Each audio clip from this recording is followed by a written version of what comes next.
నమస్తే అందరికీ. ఈరోజు వీడియో నందు ప్రభుత్వ సంక్షేమ పథకాలకు లబ్ధి పొందాలంటే కనుక ఖచ్చితంగా రేషన్ కార్డు అనేది ఉండాలి. అవునా కదా? ఏ సంక్షేమ పథకమైన లబ్ధి పొందాలంటే ముందుగా రేషన్ కార్డు.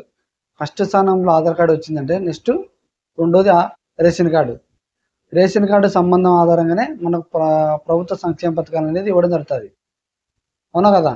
ఇప్పుడు తల్లికి వందన పథకం కావచ్చు, అన్నదాత సుఖీ పథకం కావచ్చు, మహిళలకు ఉచిత గ్యాస్ పథకం కావచ్చు, వీటిని ఏ విధంగా ఇచ్చినాడు? రేషన్ కార్డులో రేషన్ కార్డు ఆధారంగానే కదా మనకి ఇచ్చినది.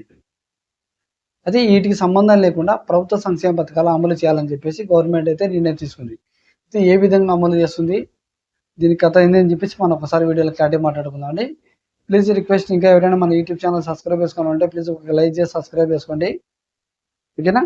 ముందు రేషన్ కార్డు పూర్తి వివరాలు తెలుసుకుందాం. రేషన్ కార్డు గురించి పూర్తి వివరాలు తెలుసుకుంటే దాని తర్వాత మనం వీడియోలోకి వెళ్ళిపోతాం. రేషన్ కార్డు ఈకేవైసీ అనేది మనకు ఏప్రిల్ 31 తేదీ వరకు గడువు ఇచ్చినాడు. అంతలోపల ఈకేవైసీ పూర్తి చేసుకోండి. వచ్చే నెల మీకు జూన్లో కొత్త రేషన్ కార్డు అంటే ఏటీఎం కార్డు సైజుతో క్యూఆర్ కోడ్తో రేషన్ కార్డు కూడా అవి ఇస్తామని చెప్పి చెప్పడం జరిగింది. కానీ కొద్దిమంది మిగిలిపోయినారు కాబట్టి జూన్ 30 తారీఖు అయితే మళ్ళీ డేట్ పొడిగించినాడు కాబట్టి ఈకేవైసీ మనకు జూన్ 30 తారీఖు లోపు ఈకేవైసీ అనేది వేయించుకోవాలి. అవుతుందా? అయితే ఇందులో ఈకేవైసీ అనేది 5 సంవత్సరాల లోపు చిన్నపిల్లలు కానీ 80 సంవత్సరాలు పైబడినటువంటి వృద్ధులు కానీ అవసరం లేదు. ఈకేవైసీ ప్రాసెస్ అనేది వీళ్ళకి అవసరం లేదు. కేవలం వీళ్ళు ఎవరైతే ఉన్నారో 6 సంవత్సరాలు పైబడినటువంటి వారికి 80 సంవత్సరాలు లోపు ఉన్న వారు ఖచ్చితంగా ఈకేవైసీ అనేది వేయించుకోవాలి. మనకి ఎప్పుడు ఇచ్చినట్టు జూన్ 30 తారీఖు అయితే డేట్ అయితే లాస్ట్ డేట్ అయితే ఇవ్వడం జరిగింది. దీని తర్వాత కొత్తగా స్మార్ట్ కార్డులు అనేది ఇవ్వడం జరుగుతుంది. ఓకేనా? అయితే వీటిని ప్రభుత్వ సంక్షేమ పథకాలకు సంబంధం లేకుండా రేషన్ కార్డు ఇవ్వాలని చెప్పేసి గవర్నమెంట్ ఎలా గుర్తించింది అంటే కనుక ఇక్కడ కొద్దిమంది వాళ్ళు అర్హత కాకపోయినా రేషన్ కార్డు తీసుకున్నారు. అంటే వాళ్ళ కుటుంబానికి రేషన్ కార్డు అవసరం లేదు, వాళ్ళకి రేషన్ బియ్యం అవసరం లేదు, రేషన్ కార్డు అవసరం లేదు, కానీ వాళ్ళ ప్రభుత్వ సంక్షేమ పథకాలు లబ్ధి పొందడానికి రేషన్ కార్డు అయితే తీసుకున్నారు. అర్థందా? వాళ్ళు ప్రతి నెల రేషన్ బియ్యం తీసుకోరు, కేవలం ప్రభుత్వ సంక్షేమ పథకాలకు మాత్రమే ఉపయోగిస్తారు. వీళ్ళు ఒకరు ఉన్నారు. ఇంకోటి ఇంకా కొద్దిమంది వచ్చేసి ఈ రేషన్ పంపిణీ తీసుకుంటారు, ప్రభుత్వ సంక్షేమ పథకాలు తీసుకుంటారు. వాళ్ళకి రేషన్ కార్డు అనేది అవసరం లేదు, వాళ్ళ కుటుంబానికి రేషన్ కార్డు అనేది అవసరం లేదు, కానీ రేషన్ బియ్యం తీసుకుంటారు, ప్రభుత్వ సంక్షేమ పథకాలు తీసుకుంటారు. రేషన్ ఎందుకు తీసుకుంటున్నారంటే కనుక రేషన్ తీసుకొని రేషన్ అమ్ముకుంటారు. అంటే వీళ్ళు ఎందుకు తీసుకుంటున్నారంటే కనుక రేషన్ కార్డు ఏమైనా క్యాన్సిల్ అవుతుందని చెప్పేసి ప్రతి నెల రేషన్ తీసుకుంటారు, రేషన్ తీసుకుంటారు, ఆ రేషన్ అమ్ముకుంటారు, ప్రభుత్వ సంక్షేమ పథకాలు లబ్ధి పొందుతున్నారు. ఈ విధంగా అయితే రావడం జరిగింది. ఇటువంటి వారిని గుర్తించి వీటిని అరికట్టాలని చెప్పేసి మన స్పీకర్ ఎవరైతే ఉన్నారో రఘురామకృష్ణరాజు గారు వీటి గురించి మనకు అసెంబ్లీలో పిటిషన్ అయితే వేయడం జరిగింది. అర్థమవుతుందా? వీటి గురించి అసెంబ్లీలో పిటిషన్ అయితే జరిగింది. రేషన్ కార్డు సంబంధం లేకుండా ప్రభుత్వ సంక్షేమ పథకాలు అమలు చేయాలి. అంటే రేషన్ కార్డు సంబంధంగానే ఆధారంగానే ఇతర కార్డులు అయితే రావడం జరుగుతుంది. ఇప్పుడు రేషన్ కార్డు అనేది ప్రభుత్వ సంక్షేమ పథకాలకు ఉపయోగిస్తున్నారు.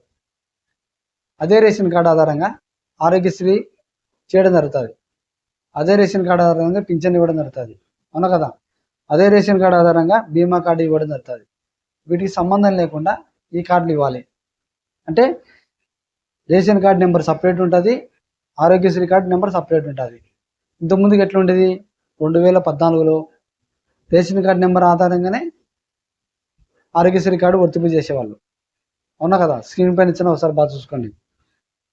ఈ నెంబర్ ఆధారంగానే ఆ నెంబర్కు ఉన్నటువంటి ఆరోగ్యశ్రీ నెంబర్ కూడా అదే నెంబర్ ఉంటుంది.